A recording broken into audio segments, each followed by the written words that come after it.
कैसे हैं आप सब? मैं हूँ आपकी नटखट नेहा और मैं आई हूँ आपको कहानियाँ सुनाने। आगे क्या हुआ जल्दी से जान लेते हैं। विवेक के लिए ये खबर बहुत ही सदमे भरी थी। उसने इंडिया की फ़्लाइट बुक कर दी थी और उसे इंडिया पहुँचने में बहुत घंटे लगने वाले थे। ये सफ़र उसकी ज़िंदगी का सबसे लंबा सफ़र होने वाला था।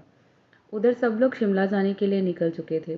रूही को नींद का इंजेक्शन देकर सुलाना पड़ा क्योंकि उसकी हालत बहुत ज़्यादा ख़राब हो चुकी थी। वहीं हॉल में उदयवीर और यशवर्धन दोनों ही बैठे थे। चेहरे पर डर था, एक ऐसा डर जो शायद सच हो सकता था। पहली बार किसी अपने को खोने का डर उन्हें महसूस हो रहा था। जिंदगी में शायद पहली बार उन्हें ऐसा लग रहा था कि सब कुछ उनके हाथ से निकल गया था। भले ही ये सिचुएशन बहुत बार उन्होंने देखी हो, पर वो कभी रोई ना हो, पर आज भी ऐसा था। उनकी आंखों में आंसू नहीं थे, पर उदासी ज़रूर थी। अंदर से वो टूटा हुआ महसूस कर रहे थे। करण उनका दोस्त था पिछले 10 सालों से। बहुत ही नई नई चीज़ें उन्होंने साथ में की थी, बहुत सारे मिशन साथ में किए थे। मौत का डर तो चलो उन्हें कभी हुआ ही नहीं, क्योंकि उन्होंने अपनी ज़िंदगी पर सिर्फ और सिर्फ देश को चुना। लेकिन आज उन दोनों को अजीब सा डर सता रहा था। उन्हें लग रहा था कि जैसे उन्हें अपना कुछ खो दिया हो, अपना बहुत इम्पोर्टेंट कुछ खो दिया हो। ऊपर से आज बारिश ने जो तूफान मचाया था वो रुकने का नाम नहीं ले रही थी। यशवर्धन को तो पूरा शक था। नदी में गिरने वाली कार कोई और नहीं बल्कि करण की जीप थी, जो हाईवे से जा रही थी। बारिश इतनी तेज़ थी कि लैंडस्लाइड भी हुआ था। बाकी सब तो सुबह ही पता चल सकेगा, क्योंकि जब तक बारिश नहीं रुकती कोई कुछ नहीं कर सकता। कोई उनकी मदद तक नहीं कर पा रहा था। करण के पीछे बहुत सारे लोग थे, उसके बहुत सारे राज थे। ऐसा कुछ था जो बहुत छुपा हुआ था। वो एक आम फौजी तो था ही नहीं, वो एक सीक्रेट एजेंट था जो दुश्मनों को मारता था। उसकी ये पहचान कोई जानता भी नहीं था। शायद ऐसा था कि करण के लिए उसकी दुश्मन बहुत ज़्यादा बढ़ चुके थे। अब इसके बारे में सबको सुबह ही पता चलेगा। कार में मीरा जी राकेश जी के बिल्कुल पास बैठी थी। बार बार पूछ रही थी कि क्या हुआ है, वो लोग इतनी रात को क्यों जा रहे हैं, क्या कोई दिक्कत हुई है, पर वो कुछ बता नहीं रहे थे। राकेश जी कुछ भी नहीं बोले, वो बस खिड़की से बाहर देखते रहे, बारिश को और तूफान को, जो आज रुकने का नाम नहीं ले रही थी, जो आज सबको डरा रही थी। कुदरत के साथ शायद हम लोग खेलते हैं, लेकिन कुदरत हमारे साथ खेलती है तो होश उड़ा कर जाती है। दादी माँ खामोशी से बैठी थी, एक शब्द मुंह से नहीं निकाला था। कुछ बुरा होने का अंदेशा था। सालों पहले अपने पति को खो दिया था और अपनी सबसे प्यारी बहन को। उसके बाद वो पत्थर दिल इंसान बनकर रह गई। वो कभी नहीं रोई। आज उन्हें लग रहा था फिर से उनसे कोई अपना दूर जा रहा है। उन्होंने दुनिया देखी थी, दुनिया की पहचान भी थी उन्हें, और अपने बेटे की आंखों में उदासी और डर वो देख सकती थी। अपने पोते या अपनी पोता बहू के लिए वो चिंतित थी, पर समझ नहीं पा रही थी कि क्या होने वाला था। सुबह की पहली किरण के साथ शायद बारिश थोड़ी कम हो गई। वो अलग बात थी कि सूरज आज निकला नहीं। उस समय तक बारिश थोड़ी रुक गई थी, हल्का उजाला भी आ गया था। सब लोग जब शिमला पहुंचे, एक लंबे सफ़र के बाद सब थके हुए थे, पर किसी को पता ही नहीं था कि हुआ क्या है, वो लोग यहाँ आए क्यों हैं।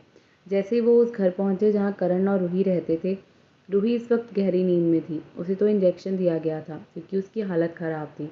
वो करण करण कहकर रोए जा रही थी कि उसे शायद डर लग रहा था। बाकी जो लोग हॉल में बैठे थे, सुनैना सबके पास चाय लेकर आती है। आधे से ज़्यादा लोगों को पता ही नहीं था कि हुआ क्या है। मीरा जी से अब बर्दाश्त नहीं हो रहा था। राकेश जी से इतनी ज़्यादा देर से पूछने के बाद भी वो चुप बैठे थे। वो थोड़ा सा गुस्सा करते हुए कहती हैं, क्या मुझे कोई बताएगा कि हो क्या रहा है? आप पूरे रास्ते भी चुप थे। रूही कहाँ है? करण कहाँ है? उदयवीर ने थोड़ी हिम्मत करके कहा, करण रात से लापता है, उसका कुछ पता नहीं है। हमारी टीम ढूंढने के लिए निकली है। सब लोग एकदम से सदमे में ही चले गए। तभी सुनैना सबको चाय का कप देते हुए कहती है, रूही को इंजेक्शन देना पड़ा नींद का रात को। उसकी हालत थोड़ी ख़राब हो गई थी। आप चाहें तो उससे मिल सकती हैं, वो अपने कमरे में है। उसे संभालना हमारे लिए बहुत ज़्यादा मुश्किल था, क्योंकि वो बहुत ज़्यादा रो रही थी। उसकी बातें सबको बहुत ही ज़्यादा हर्ट कर रही थी। किसी ने एक घूंट चाय भी नहीं पी। किसी के गले से कुछ उतरता ही कैसे। काव्या, मीरा जी और काजल जी रूही के कमरे में चले गए। राकेश जी और विराट वहीं बैठे थे। ओधी की टीम जहाँ करण को खोज रही थी वहाँ के लिए निकल गए। केशव जी खामोशी से चुपचाप अपनी बेटी के बारे में सोच रहे थे। अंदर ही अंदर उन्हें अब चिंता खा रही थी। उनके पास बैठी दादी उन्हें देखकर कहती है, तुम अपनी तबीयत खराब मत कर लेना। राकेश जी उन्हें घर छोड़ गए थे क्योंकि घर पर कोई होना चाहिए था। सुबह से दोपहर हो गई, अभी तक करण का कुछ पता नहीं था। बस इतना पता चला कि एक जीप रात नदी में गिर गई थी और ऊपर से पानी इतना ज़्यादा बढ़ा हुआ था कि कुछ पता नहीं था। बस एक ट्रक के टायर के निशान थे जो बहुत ज़्यादा थे। सब लोग समझने की कोशिश कर रहे थे। उधर घर पर सब लोग चुपचाप से बैठे थे। काव्या को ज़बरदस्ती थोड़ा सा खाना खिलाया गया। वो माँ बनने वाली थी। उसका इस तरह स्ट्रेस लेना, भूखा रहना ठीक नहीं था। कल्पना जी, वैभव भी थोड़ी देर में पहुंचने वाले थे। उन्हें रात को ही बता दिया गया था। रूही को दोपहर के वक्त होश आया। अपनी माँ को देखकर वो उनसे लिपट गई और रोने लगी। उसकी हालत देखकर सब लोग डर चुके थे। उसे संभालना सबके लिए मुश्किल सा हो गया था। मीरा जी खुद बहुत ही टूटा हुआ महसूस कर रही थी। उन्हें समझ नहीं आ रहा था अपनी बहू को संभालें या फिर अपने बेटे के जाने का दुख मनाएं, या फिर इस वक्त अपनी बहू का पागलपन देखकर वो डरें। किसी को कुछ भी समझ नहीं आया। रूही ने एक बूंद पानी तक नहीं पिया। बस वो रोए जा रही थी, चीखे जा रही थी। इतना ज़्यादा हालत फिर से ख़राब हो गई कि दोबारा इंजेक्शन देना पड़ा। सब लोग अब करण के लौट आने का इंतज़ार कर रहे थे। नदी के पास हुआ एक्सीडेंट इतना ज़्यादा बड़ा था कि कोई सोच भी नहीं सकता था। पानी में जो कार गिरी थी वो करण की थी। कैमरा नहीं था लेकिन आसपास के लोगों ने थोड़ी बहुत इन्फॉर्मेशन दे दी थी। बारिश की वजह से पानी में तो इस वक्त बाढ़ आ रखी थी। नदी अपने उफान पर थी। सबकी हालत ख़राब थी। किसी को कुछ भी समझ ही नहीं आ रहा था। करण का कोई अता पता नहीं था। लोग तो कह रहे थे कि रात से वो शायद मर चुका होगा क्योंकि एक्सीडेंट इतना भयानक है। वहाँ पर कांच के टुकड़े बिखरे हुए थे। शायद ये करण ने भाग निकलने की कोशिश की होगी। टीम अपना काम कर रही थी। हाथ में कुछ भी नहीं लगा। पानी का बहाव ज़्यादा था इसलिए वो लोग नदी में उतर नहीं सकते थे। ऊपर से बारिश फिर से शुरू हो गई। उदयवीर राकेश जी को और सबको घर ले आता है क्योंकि उसने खुद भी उम्मीद खो दी थी। अब कुछ हो नहीं सकता था। करण लापता था बहुत घंटों से। यशवर्धन बहुत कोशिश कर रहा था सच जानने की, पर हाथ में कुछ लग ही नहीं रहा था। जिस केस पर करण काम कर रहा था उस केस की डिटेल भी उनके पास नहीं थी। पता चलने में शायद 2 दिन लग जाते। केस इतना ज़्यादा सीरियस था, उसमें इन्वॉल्वमेंट थी और अब इसकी मौत। शायद ये आतंकवादी हमला था जो होना था। करण उसे रोकने में लगा था। शायद शहर को बचाने में उसने अपनी जान दे दी। शायद सीक्रेट एजेंट होने की सज़ा उसे मिल गई थी। टीम सब कुछ लगी हुई थी पता करने, पर इस बात पर किसी को समझ नहीं आया। करण बहुत ही ज़्यादा सीरियस था इस केस के लिए, इसीलिए यशवर्धन और उदयवीर दोनों ही सब कुछ पता करने में लग गए। आज का दिन ऐसे ही बीत गया। रूही तो सारा दिन बस नींद में ही थी, ना तो उसे कोई होश था। विराट जब घर लौटा तो काव्या चुपचाप से बैठी थी। चेहरे पर मुस्कान बिल्कुल नहीं थी। आज वो शरारती काव्या नहीं थी, वो गुमसुम थी। अंदर ही अंदर दर्द था। राकेश जी ने अपने परिवार को देखा जो आज बिखरा बिखरा सा लग रहा था। बहुत हिम्मत कर उन्होंने सबको सच बताने का सोचा, पर अब क्या कर सकते थे क्योंकि उन्होंने मान लिया था करण इस दुनिया में नहीं। उस जहाँ पर वो एक्सीडेंट हुआ था वहाँ खड़ा हर इंसान बस सुबह से यही कह रहा था। जिस हिसाब से एक्सीडेंट हुआ है और जिस हिसाब से नदी का पानी है, बहने वाला इंसान तो मर ही गया होगा। उन्होंने ये शब्द बहुत ही टूटे हुए स्वर में कहे। मीरा जी की आंखों से आंसू बहने लगे। दादी माँ नम आँखों से अपने बेटे को देख रही थी। आज अपना पोता खोने का दर्द महसूस कर रही थी। भले ही बॉडी ना मिली हो, पर उम्मीद सबने खो दी थी क्योंकि कहीं ना कहीं उन सबको लग रहा था शायद करण जिंदा हो, पर वो कहीं था, शायद था। असल में वो लोग मान चुके थे कि वो नहीं आएगा। सबको विवेक की आने की उम्मीद थी। शायद वो आए और अपने भाई को ढूंढ ले। सब लोग बस उसका इंतज़ार कर रहे थे। सब लोग काफ़ी टूट चुके थे। सोच भी नहीं सकते थे कि रूही को कैसे संभालेंगे। किसी को नहीं पता था कि क्या होगा। उसने सुबह से कुछ खाया नहीं था। सुनैना ने बहुत मुश्किल से सबको थोड़ा थोड़ा खाना दिया क्योंकि सब लोग बीमार हो जाते तो क्या होता। शुभी उनकी मदद कर रही थी। विराट काव्या को देख रहा था जो चुप सी गुमसुम सी बैठी थी। ना तो उसके मुंह से शब्द निकले थे, ना ही वो कुछ बोल रही थी और ना ही वो किसी तरह का रिएक्ट कर रही थी। वरना जब से वो प्रेग्नेंट हुई थी विराट का बहुत दिमाग खाया करती थी, बहुत ज़िद करती थी। उसे रोज़ कुछ नया चाहिए था। रेहान विराट को एक कंधे पर हाथ रख कहता है, उसे तुम्हारी ज़रूरत है, क्योंकि जब करण मिल जाएगा तब तक तुम्हें ही सबको संभालना है। मुझे विश्वास है वो लौट आएगा, वो बहुत स्ट्रॉन्ग है, वो एक ऐसा इंसान है जो मौत को हरा देगा। फिर बहुत ही ज़्यादा तुम सब लोग टूटा हुआ महसूस कर रहे हो। काव्या इस वक्त इमोशनली ब्रेक डाउन है। विराट खुद एक डॉक्टर था, लेकिन आज वो बहुत ही वीक फील कर रहा था। बहुत सारे केस उसने देखे थे, पर आज उसे दर्द महसूस हो रहा था। शायद अंदर के इमोशंस उसके चेहरे पर दिखने लगे थे। बस करण लौट आए, उसने बस मन में यही सोचा। मीरा जी और काजल जी रूही के पास ही थे। अंदर ही अंदर उन्हें डर लग रहा था, क्योंकि कल जब रूही को सच पता चलेगा तो क्या होगा। भले ही उम्मीद उन्हें भी हो करण लौट आए, लेकिन सच तो यही था ना कि उसका कुछ पता नहीं था। वो आएगा या नहीं ये भी किसी को पता नहीं था। किसी के पास कोई जवाब नहीं था कि वो है कि नहीं। सुनैना और शुभी ने सबको ज़बरदस्ती खाना तो खिलाया। सुनैना अपने घर चली गई। इस घर में सिर्फ 4 कमरे थे और वो सब लोग ज़्यादा लोग थे। बहुत मुश्किल से एडजस्ट कर रहे थे। काव्या बेड पर लेटी छत को देखे जा रही थी। आंखों में आंसू थे। वो सोच रही थी कि क्या होगा अगर करण सच में नहीं आया तो रूही खुद को कभी नहीं संभाल पाएगी। करण के बिना उसकी कोई ज़िंदगी नहीं है। वो उससे प्यार करती है, शायद इतना कि अब कोई सोच भी नहीं सकता। काव्या बहुत ज़्यादा इमोशनल हो गई थी। उसका भाई इतना अच्छा है, वो सबके लिए इतना अच्छा है, उसके साथ बुरा कैसे हो सकता था। आज सब लोग अपने अपने ख्यालों में थे। सबकी उदासी सबके चेहरे पर थी। वहीं विवेक को लेने उसका दोस्त चंडीगढ़ एयरपोर्ट पहुंचा।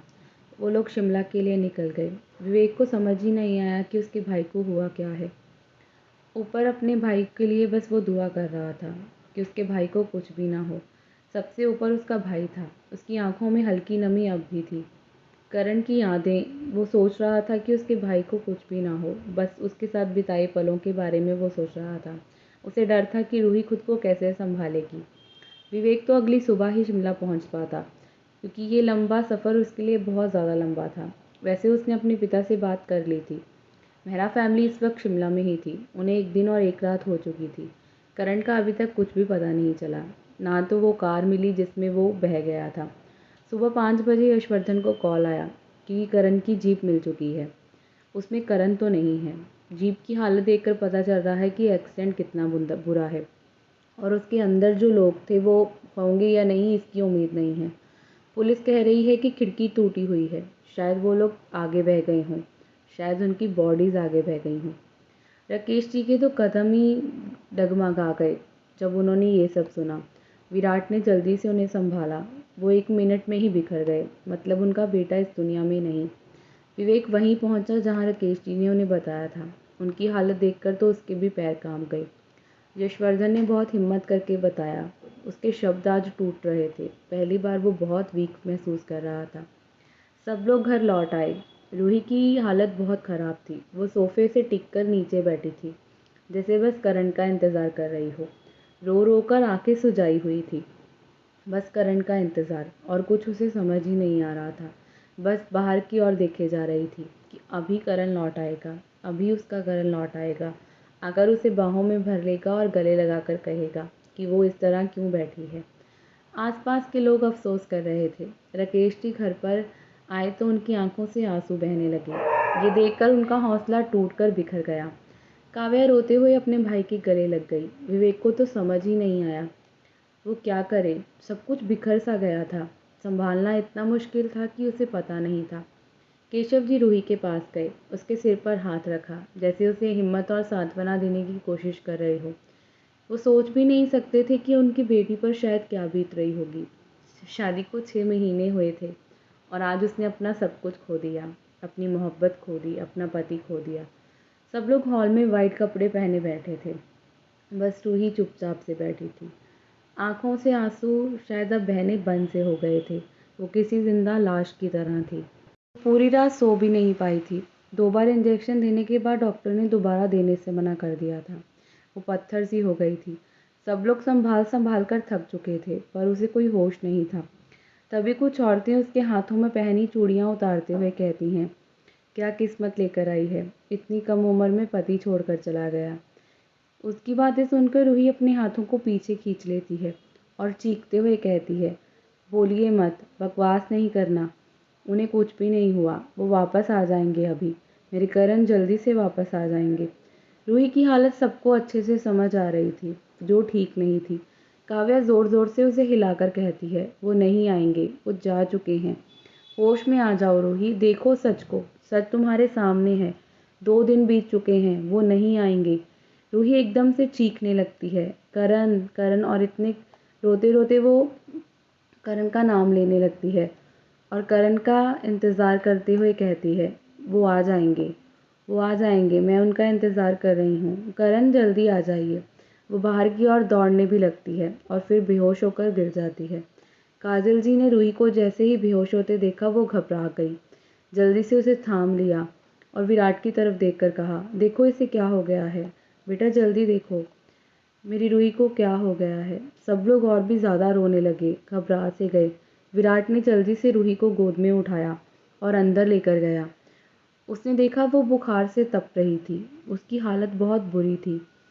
उसने सबकी तरफ देखकर कहा, ये शायद सदमे की वजह से बेहोश हुई है। विवेक जब अंदर आया तो उसकी हालत और भी खराब थी। वो रूही को इस तरह देखकर उसकी आंखों से आंसू बहने लगे। हंसती खेलती रूही ये कैसी हो गई थी, एक पत्थर सी।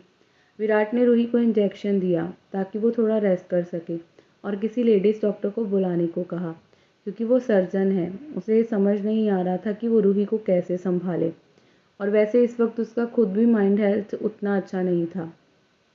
करण के जाने की खबर सबको तोड़ कर गई थी। सब लोग टूटा हुआ महसूस कर रहे थे, क्योंकि सबको अब यही लग रहा था कि करण जा चुका है, वो नहीं आएगा वापस, और रूही को कैसे संभालेंगे। रूही तो इस कंडीशन में है ही नहीं कि उसे कोई समझा सके। क्या होगा आगे? क्या करण लौट आएगा, या फिर वो रूही को छोड़कर जा चुका है? कैसे संभालेगा विवेक अपने बिखरे हुए परिवार को? जानने के लिए आपको पढ़ना होगा मेरी कहानी को। नहीं नहीं, सुनना होगा। ये तो मेरी कहानी है जो मैं सुना रही हूँ। अगर कहानी अच्छी लगे तो कमेंट ज़रूर करें, जो आप बिल्कुल नहीं करते हैं। इस कहानी के लिए जितने भी सवाल हैं आप कमेंट में पूछ सकते हैं। मैं कोशिश करूँगी जवाब दे दूँ। मिलते हैं अगले भाग में।